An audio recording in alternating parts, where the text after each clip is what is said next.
só queria completar. Eu vi uma participação, depois nós vamos lê-la. A pessoa pergunta se o juiz é bom, e que ela tinha a impressão de que o juiz que proibiu aquele medicamento, que eu falei no começo, que ele fosse uma pessoa boa.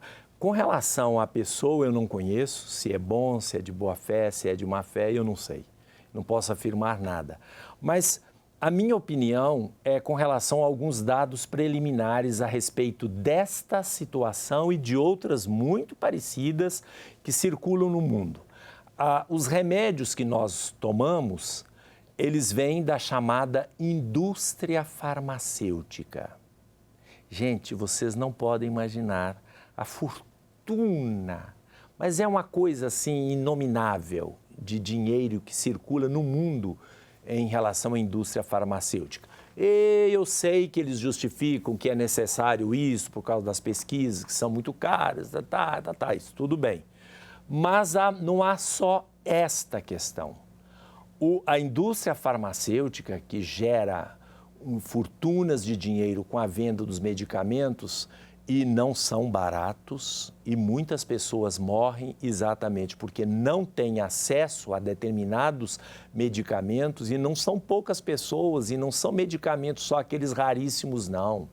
Eu pingo um remédio no olho, um colírio, todo dia eu tenho que pingar um colírio para prevenir o glaucoma. Esse é um vidrinho, mas ele vem um tiquinho, 2 milímetros, só lá no fundinho. Sabe quanto custa esse vidrinho? Dependendo da farmácia, de 80 a 90 reais. E sabem quanto tempo que demora? Um mês, não chega. Colocando uma gota aqui, todo dia antes de dormir, antes de um mês tem que comprar outro. Olha, é só isso que eu uso. O único remédio que eu uso é este. Só este remédio vão 90 reais. Vocês imaginaram uma pessoa que precisa de um remédio para isso, para aquilo, 4, 5 remédios. Minha mãe, por exemplo, que tem aquelas caixinhas todas, tem mais de 15 remédios que ela toma. Cada remédio desse na faixa de 50, 60, 70 reais vão 500, 600, 1.000, 1.500, 2.000 reais por mês. Por mês. Portanto, é uma fortuna. A população cada vez mais tem vida longa, envelhece, tem recursos, etc. Então, vocês podem imaginar o mercado fabuloso de medicações. Então, a indústria farmacêutica é lucrativa e está na mão de poucos. E, portanto, forma uma espécie de máfia internacional. Lembrem-se da luta que o Brasil teve para se libertar dos remédios contra a AIDS. Na época, o ministro Serra era ministro da Saúde. Pois bem, a indústria farmacêutica e o governo que ganha imposto com os remédios. E antes ele até subsidiava, agora não vai subsidiar mais. Não vai haver mais aqueles remédios subsidiados. Então, os remédios todos vão encarecer.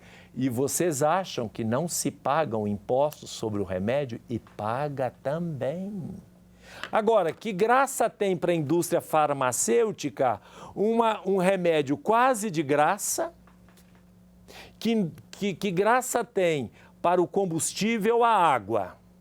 Não dá para tirar imposto e não dá também para ter lucro. Porque é um remédio e já se descobriu que é muito barato. Porque quando eles fazem lá na calada da noite, inclusive soltando determinados vírus para criarem doenças artificiais, para depois fabricarem remédios, existe isso, todo mundo sabe. Por isso que em alguns países muitas pessoas se recusam a tomar vacinas. Porque muitos acham que a vacina não é confiável, que os vírus se soltam os vírus na natureza, no ar, para contaminar as pessoas, para que as pessoas depois possam adquirir aquele remédio. Então é um mundo muito cruel. Agora, o que eu posso dizer é o seguinte: 20 anos de pesquisa. Claro que o juiz deu razões maravilhosas. A segurança das pessoas, não tem ainda o selo da Anvisa, não tem a autorização das autoridades competentes. Tudo bem, não tem. Mas perguntou para as pessoas que estavam usando medicamento durante 20 anos, foi feita uma pesquisa com eles? Se perguntou se eles querem ou não querem? Por que a interferência arbitrária no indivíduo, impedindo que ele use o medicamento que ele considera útil? Se fosse uma raiz qualquer, uma coisa inventada por uma pessoa que quer, enfim, ganhar dinheiro fácil, né? For uma superstição qualquer, não é. É USP, é pesquisador, 20 anos. Então, seja qual for a intenção desse juiz, o meu ponto de vista pessoal é de que ele fez mal. Ele devia julgar as instâncias que deveriam aperfeiçoar, se precisava de aperfeiçoamento, para que aquele remédio chegasse a todas as pessoas que pudessem usá-lo. Para mim, essa deveria ser a atitude e não simplesmente de proibir e prender as pessoas ou ameaçar com a prisão se o pesquisador continuasse a fabricar, digamos assim, não é fabricar, mas é fazer um remédio tão baratinho. Muito bem, deixado isso de lado, é uma opinião muito pessoal minha, o argumento é que a força aqui não é a ciência, não é a pesquisa, porque eu não estou no meio disso. Mas, para mim, são as evidências que me permitem essa linha argumentativa. Se alguém tiver uma linha argumentativa diferenciada, que possa justificar, eu ficaria muito grato também, para ter uma visão mais equilibrada. Agora, eu gostaria de continuar o 104 do Papa, que é a minha área, portanto, a valorização das mulheres na igreja em relação ao sacerdócio. E o Papa dá um exemplo muito interessante. Ele diz assim: na igreja, as funções não dão justificação à superioridade de uns sobre os outros. Com efeito, uma mulher, Maria, é mais importante que todos os bispos. O Papa não diz isso, é que sou eu que estou dizendo. Mais importante até mesmo que os apóstolos, né? Mas com certeza mais importante que todo bispo, todo padre e assim por diante.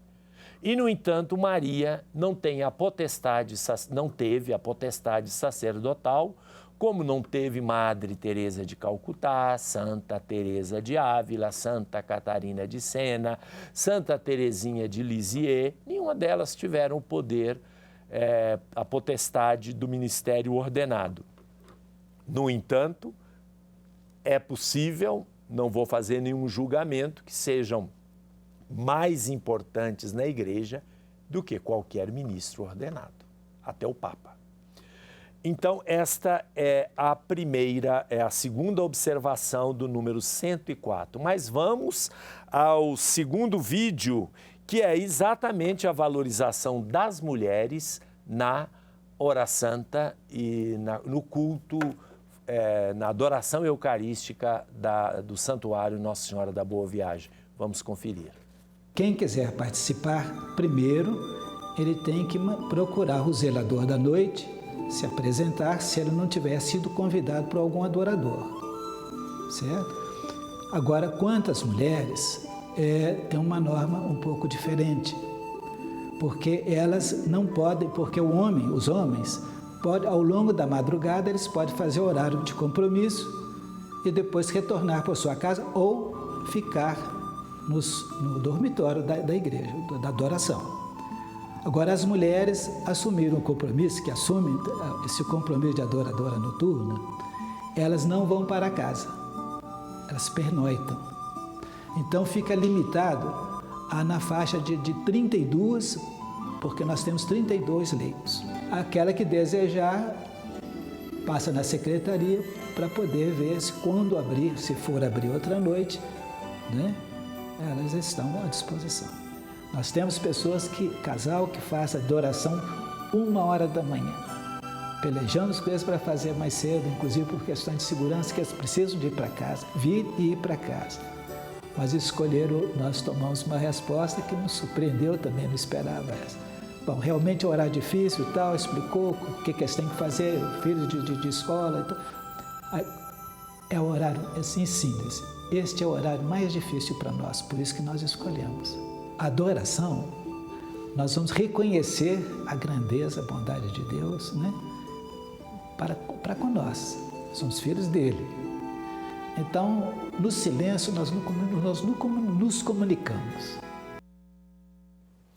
Então, vocês viram aí as mulheres também, a partir de algum tempo para cá, organizado por Dom João Justino, porque antes não podia, as mulheres agora podem participar da adoração. Adoração 24 horas por dia, viu? Adoração não é só Belo Horizonte que tem. São Paulo tem, Nova York tem, Paris tem, Roma tem, a Basílica de São Pedro tem. Adoração 24 horas por dia. Ou seja, o Santíssimo fica exposto e tem alguém lá se revezando o dia inteiro, noite e dia, 24 horas. Se em todos os países cristãos do mundo existe esta prática da adoração perpétua.